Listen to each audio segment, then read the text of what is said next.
Nakhatrana રેકડી cabin association દ્વારા આજરોજ નાયબ કલેક્ટર ઓફિસે અન્યાય સામે ન્યાય માટે કલેક્ટર ઓફિસની સામે ધરણાનો કાર્યક્રમ યોજવામાં આવ્યો હતો, જેમાં કેબિન ધારકો અને લારી ગલ્લા નાના ધંધાર્થીઓ જોડાયા હતા. આમ તો બુધવારના દાદાનું બુલડોઝર એટલે કે સમગ્ર ગુજરાતમાં ફરી વળ્યું છે, ત્યારે નખત્રાણામાં પણ જે નડતરરૂપ દબાણો હતા, જે નદીના નાળા ઉપર, વોકળાના નાળા ઉપર અને એવા દબાણોને દૂર કરવામાં આવ્યા હતા. પણ અહીંનું જે રેકડી એસોસિએશન છે એમની પણ નારાજગી જોવા મળી છે, કેમ કે આ દબાણો હટાવવા પહેલાં એમના માટે વૈકલ્પિક વ્યવસ્થા કરવા માટે રજૂઆત કરી હતી, જેમણે આ નાના ધંધાર્થીઓ છે અને રોજનું કમાઈ અને રોજનું ખાય છે એવા ધંધાર્થીઓની મુશ્કેલીનો સામનો કરવામાં આવી રહ્યો છે. આજ રોજ 300 જેટલા ધંધાર્થીઓ નાયબ કલેક્ટરની ઓફિસે પહોંચી અને કલેક્ટર પાસે રજૂઆત કરી હતી. રેકડી એસોસિએશનના પ્રમુખ રાજુભાઈ મહારાજ તેમજ પૂર્વ પ્રમુખ જીતુભાઈ જાડેજા, તુલસીભાઈ સોનીની આગેવાની હેઠળ રજૂઆત કરી હતી અને કલેક્ટર શ્રીએ સાથે વિચાર વિમર્શ કર્યો હતો કે અમારા સામે પણ જુઓ અને અમારને ન્યાય મળે, કેમ કે અમે રોજનું કમાઈએ છીએ અને રોજનું ખાઈએ છીએ. તો સામે કલેક્ટર પણ કહ્યું હતું કે જે નડતરરૂપ દબાણો છે એમને દૂર કરવા માટે અમારી મજબૂરી છે, કેમ કે ટ્રાફિક સમસ્યા હોય કે જે આગામી ચોમાસાની સિઝન છે ત્યારે અહીં પણ તકલીફ પડી રહી છે, ત્યારે એવા દબાણોને અમે હટાવ્યા છે જે નડતરરૂપ છે. તો આ માટે અમે 2-3 દિવસમાં વૈકલ્પિક વ્યવસ્થા શાકભાજીવાળા છે કે નાના ધંધાર્થીઓ છે એમના માટે અમે જરૂર વિચારી રહ્યા છીએ. એના માટે અમે મોટી જે નગરપાલિકા છે એની સાથે ચર્ચા કરશું, મામલતદાર સાથે ચર્ચા કરશું અને જે જગ્યા ખાલી હશે એવી જગ્યાએ અમે દબાણકર્તાઓ છે એમની વૈકલ્પિક વ્યવસ્થા કરશું. આ સાથે જે સુથાર સાહેબ છે એમણે બાંહેધરી આપી હતી કે કોઈ પણ ધંધાર્થીઓ જે રોજનું કમાય છે અને રોજનું ખાય છે એમના માટે અમે વૈકલ્પિક વ્યવસ્થા કરશું. આ પહેલાં જે કેબની રેકડી એસોસિએશનના જે હોદ્દેદારો છે એમની સાથે 300 જેટલા હોદ્દેદારોએ આજે નાયબ કલેક્ટરની ઓફિસેની સામે ધરણા કાર્યક્રમ યોજવામાં આવ્યો હતો. આ કાર્યક્રમને જે સમગ્ર કેબિન રેકડી એસોસિએશનના નાના ધંધાર્થીઓ પોતાના 1 દિવસનો ધંધા રોજગાર બંધ કરી અને જોડાયા હતા. આમ તો જે ધંધાર્થીઓ છે એમની જે મજબૂરી છે કે રોજનું કમાય છે અને રોજનું ખાય છે અને કલેક્ટર ઉપર એમને ભરોસો છે કે અમારા માટે આ વૈકલ્પિક વ્યવસ્થા જરૂર કરશે. આ માટે રેકડી એસોસિએશનના તમામ હોદ્દેદારો સાથે રહી અને કલેક્ટર સાથે ચર્ચા વિચારણા કરી હતી. આ પહેલાં અહીંના જે 300 જેટલા રેકડી કેબિન એસોસિએશનના જે હોદ્દેદારો છે અને સાથે જે નાના ધંધાર્થીઓ છે એમને કોઈ તકલીફ ન પડે અને એવા જે નડતરરૂપ નથી એવા દબાણોને પણ હટાવવામાં આવ્યા છે એવી પણ આ માંગણી કરી હતી. આ પહેલાં એમની એક સભા કલેક્ટર ઓફિસની સામે યોજવામાં આવી હતી, જેમાં પૂર્વ પ્રમુખ જીતુભાઈ જાડેજા અને રાજુ મહારાજ રસોઈયાએ આ ધંધાર્થીઓ સાથે એવી વિચાર વિમર્શ કરી હતી કે આપણે જ્યાં સુધી આનો ન્યાય ન મળે ત્યાં સુધી આપણે આ ધરણામાં જોડાશું. પણ કલેક્ટર સાહેબે એમ પણ કહ્યું હતું કે આ જગ્યાએથી 100 મીટર દૂર તમે ધરણા જરૂર તમે કરી શકો છો અને તમારો પણ જે ન્યાય છે એને ન્યાય માટે અમે જરૂર પૂરી કોશિશ કરશું. આ પહેલાં નખત્રાણા રેકડી એસોસિએશનના પ્રમુખ અને વિવિધ હોદ્દેદારોએ આ તમામ સાથે ચર્ચા વિમર્શ કરી હતી અને તે સાથે દોલતપરના પીસી ચાવડા અને વિવિધ અગ્રણીઓએ પણ આ ચર્ચામાં ભાગ લીધો હતો અને નાના ધંધાર્થીઓને હંમેશા તકલીફો વેઠવી પડતી હોય છે. જ્યારે દબાણનું ભૂત ધૂણે ત્યારે પહેલાં આ નાના ધંધાર્થીઓને નિશાન બનાવવામાં આવે છે. આવું ન થવું જોઈએ અને જ્યાં સુધી આ વૈકલ્પિક વ્યવસ્થા ન થાય અને જે નડતરરૂપ છે એમને ભલે તમે હટાવો, એમની સાથે અમે આ તમામ એસોસિએશન આપની સાથે છે, પણ એવા ધંધાર્થીઓ જે કોઈ તમને નડતરરૂપ નથી અને માત્ર ને માત્ર એમને ખોટી અરજીઓ કરીને કોઈ નિશાન બનાવતા હોય તો એવાને તમે મહેરબાની કરીને આ લોકોને હેરાન પરેશાન ન કરો.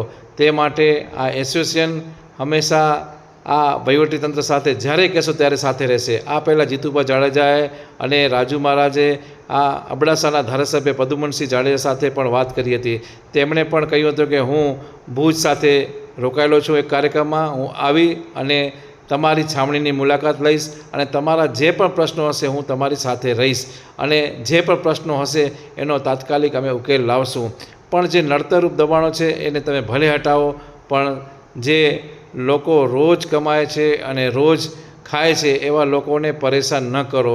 એમના 7 જણા લોકો સાથે એક જ માત્ર કમાવાવાળો છે એવા પણ છે અને ઘણા લોકોની મુશ્કેલીઓ છે, જેથી એમની રોજીરોટી ન છીનવાય એના માટે વૈકલ્પિક વ્યવસ્થા ન થાય ત્યાં સુધી એમને એ જ જગ્યા માટે રહેવા દો.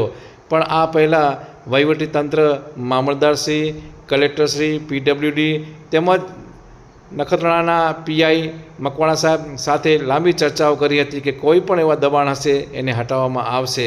કેમ કે દબાણ એક એવી વસ્તુ છે જે ટ્રાફિક સમસ્યા છે અને નખત્રાણાના જે 3 વોકળા છે, મેઇન બજાર છે, વથાણ ચોક છે અને બસ સ્ટેશન પાસે, જેથી આ વોકળા ઉપર દબાણ હોવાના કારણે હંમેશા કાયમી ટ્રાફિકની સમસ્યા રહે છે, સાથે પાણી ભરાય છે અને લોકો જે બહાર ભુજ લખપત હાઈવે ઉપર જે બહાર વસતા લોકો જે વાહનથી આવન કરે છે, કલાકો સુધી વાહન એમના અટવાયતા રહે છે. ત્યારે આ પરિસ્થિતિમાં જો દબાણ જો નહીં હટે તો આગામી દિવસોમાં મુશ્કેલીઓ આમ લોકોને પડે છે. જેથી આ તકલીફો છે પણ એની સાથે કોઈ વચલો માર્ગ કાઢી અને કલેક્ટર સાથે અને જે રેકડી એસોસિએશન છે એમણે પણ એવા નડતરરૂપ ન હોય એવા દબાણો દૂર કરવામાં આવી રહ્યા છે. અને આ જે સુરેશ સુથારે કહ્યું હતું કે આ ડ્રાય હજી પણ ચાલુ રહેશે, કેમ કે હજી આ પૂરું નથી થયું. એવા નડતરરૂપ અનેક દબાણો છે જે મુશ્કેલી સામે પ્રશ્નો ઊભા કરે છે.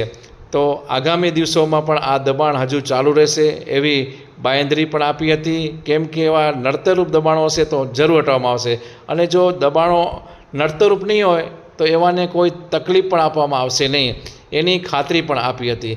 પણ આ પહેલાં જે 300 જેટલા આ કેબિન રેકડી ધારકો છે એમણે એક દિવસનો ઉપવાસ નહીં પણ એક ધરણાનો કાર્યક્રમ કલેક્ટર ઓફિસની સામે પણ રાખવામાં આવ્યો હતો, જેમાં મામદભાઈ ખલીફાએ પણ એમના સૂચનો રજૂ કર્યા હતા, સાથે હિંમત મહારાજ પણ એમના સૂચનો રજૂ કર્યા હતા. આમ નખત્રાણામાં હાલની પરિસ્થિતિમાં ટોપ ઓફ ધ ટાઉન બન્યું છે રેકડી કેબિન એસોસિએશન. અને સાથે જે આશાપુરા મંદિરની પાસેથી જે દબાણો હટાવવામાં આવ્યા છે ત્યાંથી સમગ્ર નખત્રાણામાં જે નડતરરૂપ દબાણો છે એને હટાવવામાં આવ્યા છે. તેની સામે રેકડી કેબિન એસોસિએશન અન્યાય સામે ન્યાય માટે પ્રતિક ઉપવાસ અને ધરણાનો કાર્યક્રમ યોજવામાં આવ્યો હતો, જેમાં મહિલાઓ અને જે નાના ધંધાર્થીઓ એ પણ જોડાયા હતા.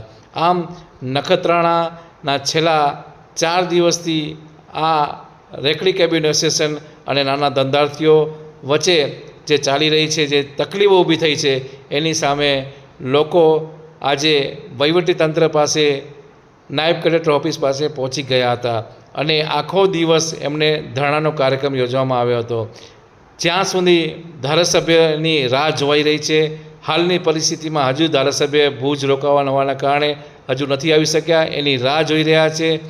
જે આવ્યા પછી એનો નિકાલ થશે, એ પછી આગળનો કાર્યક્રમ દોર ચાલુ રાખવામાં આવશે. પણ અત્યારની પરિસ્થિતિમાં કલેક્ટર સાહેબ, નાયબ કલેક્ટર સાહેબ સુરત સુથારે 2-3 દિવસમાં આ જે નાના ધંધાર્થીઓ છે એના માટે અમે જરૂર વૈકલ્પિક વ્યવસ્થા કરી રહ્યા છીએ.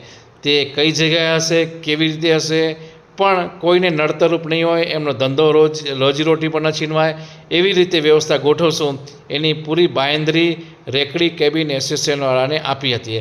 આમ નખત્રાણામાં છેલ્લા 3 દિવસથી આ તકલીફો ઊભી થઈ છે અને લોકો પરેશાન થઈ રહ્યા છે. આજે સજ્જડ બંધ રાખીને રેકડી કેબિન એસોસિએશનને આ જે આપ જોઈ રહ્યા છો, જે અમુક એવી જગ્યાઓ હતી જે ખરેખરમાં નડતરરૂપ હતી, એ અત્યારે આપ જોઈ રહ્યા છો ખુલ્લી જગ્યા જોવા મળે છે. ત્યારે નખત્રાણાનું જે વથાણ ચોક છે હંમેશા ધમધમતું હોય છે નાસ્તા લારી ગલાઓથી, પણ આજે સુમસાન જોવા મળી રહ્યો છે.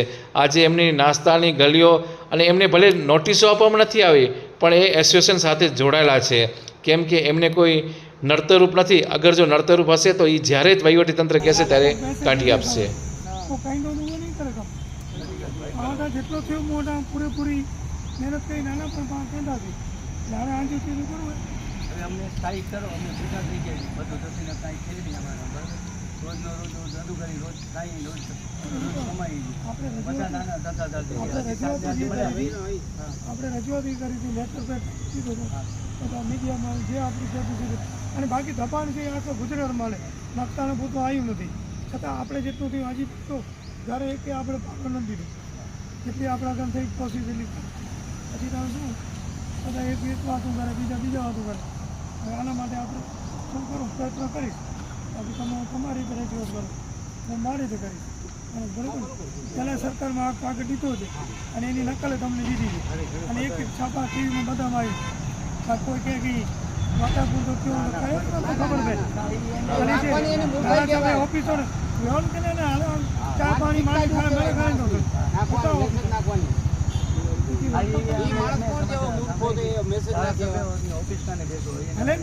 અંદર વ્યવહાર ખોલી ગઈ મારું બોલે એ વસ્તુ જુદી બાકી આ તો મેસેજ ફોટો નાખવાનું મૂર્ખાઈ કહેવાય. એ માણસો અડધું પડે તો પછી એને આવવાની જરૂર જ ન હોય અહીંયા નાખવાનું. આપણે નથી નાખ્યા બહાર વાળે અને આપણે ક્યાં ચર્ચા કરો ના પાડી દે મારી ઓફિસે ખોલી છે મેં અને મને કીધું મને કઈ ખબર નહીં તમે બેઠા છો હું સવારના જો તો નિરોણા લગ્નમાં પછી ભૂજ આજે રાતના છે આવ્યા હતા હમણાં મિટિંગ હતી તો મેં કીધું પછાડના વાળી આવીશ તમારા બરાબર ને હવે અમે શું રોજ પ્રતિકૂળ કરશું બેટા આમાં એ તમારો વિષય છે તો હું પૂરા પ્રયત્ન કરીશ હજી એક આગળ નથી આનારી સવારે અમારી મિટિંગ છે સંકલનની એનામાં રજૂઆત કરીશ ભુજ બરાબર હાલ ભુજ મિટિંગ છે અમારી કલેક્ટર એમાં રજૂઆત કરીશ બધાએ નોંધ લીધી ખાલી અમારી મિટિંગ હતી એમાં પણ ચર્ચા થઈ તમારી જે બાપુએ રજૂઆત કરી છે એવી 182 ધારાસભ્યમાંથી એક જ ધારાસભ્ય રજૂઆત કરી પત્રકારો કે એમાં એવું નથી ને હજી તાલુકો જિલ્લો સંસદ કે એકલું કામ ચૂંટાયેલું નહીં હા પણ બધા બધી જવાબદારી એટલી છે કોઈ જોરદાર હતો એ તો બધા અમે મીડિયા નાખ્યા હતા બધું આપણે કેપેસિટી પ્રમાણે જાય જેટલું બધા હોય પ્રમાણમાં સવારે મિટિંગ થાય ને હું રજૂઆત કરું ને આજી રીતે ને પ્રાંત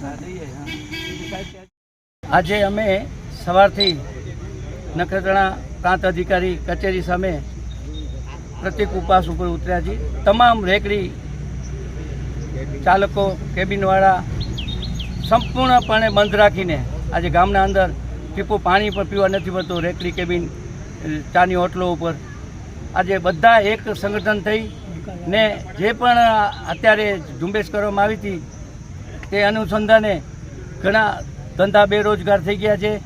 નીચે રોજનું કમાવનાર અને રોજનું ખાનાર વ્યક્તિ બહુ એકદમ જેને તકલીફ પડી છે એના માટે ખાસ બધા સંગઠન કરી રેકડી કેબિન એસોસિએશન દ્વારા આજે પ્રતિક ઉપવાસ ઉપર ઉતર્યા છીએ અને નખત્રાણા કલેક્ટરશ્રીને પણ મળી આવ્યા અને હૈયાધારણા આપી છે. છતાં પણ અત્યારે અમે ધારાસભ્ય શ્રી આપણા પ્રદ્યુમનસિંહને આવેદનપત્રક આપ્યો છે ઓફિસ ઉપર અને પોતે ભુજ હોવાથી અત્યારે હમણાં અહીંયા આવશે, છાવણીની મુલાકાત લેશે ને અમને એમનામાં વિશ્વાસ છે કે 100% સારું પરિણામ એમને અપાશે. અમને ધંધા રોજગાર ફરીથી ચાલુ થાય એવી અમે એમના પર વિનંતી રિક્વેસ્ટ કરશું. કયા મુદ્દાને ને ખૂબ જ તકલીફ પડી છે. અત્યારે નગરપાલિકા આવી એને અનુલક્ષીને ફક્ત એક જ નદી નાળા પાણીના 50 વર્ષથી અમે અહીંયા નખત્રાણામાં રહીએ છીએ. ક્યારેય રેકડી કેબિનવાળાથી તકલીફ નથી પડી અને પાણીના અવરોધ બન્યા નથી. છતાં પણ આવો બાનો ધરી અને આ લોકો અમને ખોટી રીતે હેરાન પરેશાન કરી રહ્યા છે. હકીકતમાં એ રેકડી કેબિન ક્યાં આડી આવતી જ નથી પાણીને વહેણને. આટલા વર્ષોથી નદી નાળા 18 ઇંચ વરસાદ ભેગો પડ્યો છે પણ કોઈ રેકડી કેબિન ક્યાં આડી આવતી નથી. છતાં પણ આજે અત્યારે ભોગ બન્યા છે 15-20 જણા એના રોજીરોટી વગરના અત્યારે બેઠા છે બધા લોકો. શું છે તમારી? અમારી માંગણી એ જ છે કે અમને ધંધા રોજગાર આપો. અમે ક્યાં જશું? અમને ધંધો રોજગાર આપો. અમને જ્યાં હતા ત્યાં અમને સ્થાયી કરો પછી પાછા, સમજ્યા? એ અમારી મૂળ માંગણી છે. અમે અન્યાય થયો છે અને ન્યાય માટે લડીએ છીએ. અમને ન્યાય આપો. વેપારી કેટલા છે? વેપારી કેટલા સાથે છે? બધાય તમામ રેકડી કેબિન એસોસિએશન હા એસોસિએશનના સભ્ય 300થી ઉપર છે. નાયબ કલેક્ટર પાસે આપ રજૂઆત કરી હતી. તમને આશ્વાસનમાં શું તમને એવું સૂચ્યું છે કે તમને હૈયાધારણા આપી છે? અમને એમે હૈયાધારણા આપી છે. સાથે સાથે એને એમે પણ કીધું છે કે હજી અમે રૂક જાવ નથી, હજી અમે ચાલુ રાખશું આગળ. હૈયાધાણમાં શું આપ્યું છે? વૈકલ્પિક વ્યવસ્થા કરશે કે કઈ જગ્યાએ? હૈયાધાણામાં એમ આપ્યું છે કે જે શાક બકાલાવાળા છે એની ટૂંક જ સમયમાં, એટલે સમય કેટલો એ નક્કી નથી, એને સેટ કરશું, ગોઠવી આપશું, ને બાકીના જે ભોગ બન્યા છે એના માટે થોડોક ટાઈમ નીકળશે એવી હૈયાધારણા આપી છે અમને. આશાપુરા ત્યાંથી જગ્યાથી ચાલુ થયું છે, એ પણ સાથે છે કે અલગ છે આપણે? ના, એ બધા અમારા સાથે નથી જોડાયા, ને આ રેકડી કેબિનવાળા નાના ધંધાથી છે બધા, બરાબર છે. જે ગેરેજવાળા એ છે એ અમારા સાથે નથી, ને જોડાશે તો વેલકમ, અમે એમને આવકારીશું. ઓકે. નખત્રાણા રેકડી કેબિન એસોસિએશનનો કારોબારી સભ્ય અને એક નાના ધંધાદારથી આજ રોજે કલેક્ટર કચેરીની સામે નખત્રાણાની અંદર જે દબાણ હટાવ ઝુંબેશ ચાલી રહી છે તેની અંદર નાના ધંધાદારથીઓ અમુક ભોગ બન્યા છે અને બીજાના ઉપર પણ લટકતી તલવાર છે. તો એના અનુસંધાને આજે કલેક્ટર કચેરીની સામે અમે પ્રતિક ઉપવાસ આંદોલનની અંદર જોડાયા છીએ. તો અમારી માંગણી એ છે કે જે લોકો બેરોજગાર થઈ ગયા છે તેમને અમે કલેક્ટર સાહેબ પાસે અને મામલતદાર સાહેબ પાસે રિક્વેસ્ટ વિનંતી કરીને આવેદનપત્ર પાઠવેલ છે. તો અમારી માંગણી છે કે જે નડતરરૂપ ન હોય, પાણીના વેણ ઉપર ન હોય, એમને ધંધો કરવા આપે અને અમારી આજીવિકા ન છીનવાઈ જાય અને બીજા લોકો ઉપર પણ આવી રીતે દબાણ હટાવવામાં ન આવે અને દબાણ હટાવ બંધ થઈ જાય એવી અમારી સાહેબ પાસે વિનંતી કરી છે અને અમને સારો પ્રોત્સાહન પણ આપેલ છે અને આશ્વાસન આપેલ છે. તો અમે સર્વે અધિકારીઓને આવેદનપત્ર આપેલ છે અને રિક્વેસ્ટ વિનંતી કરેલ છે અને અમને સર્વે પોલીસ ખાતા તરફથી પણ અમને પૂરો બંદોબસ્ત મળેલ છે અને આપણે શાંતિથી અહીંયા ઉપવાસ આંદોલન પર ઉતર્યા છીએ. આપ મીડિયા તરફથી પણ અમને પૂરો પ્રોત્સાહન મળે છે. તો આપણે સર્વે ભાઈઓનો અને મીડિયાવાળાનો પણ હું આભાર માનું છું. જય હિન્દ, જય ભારત.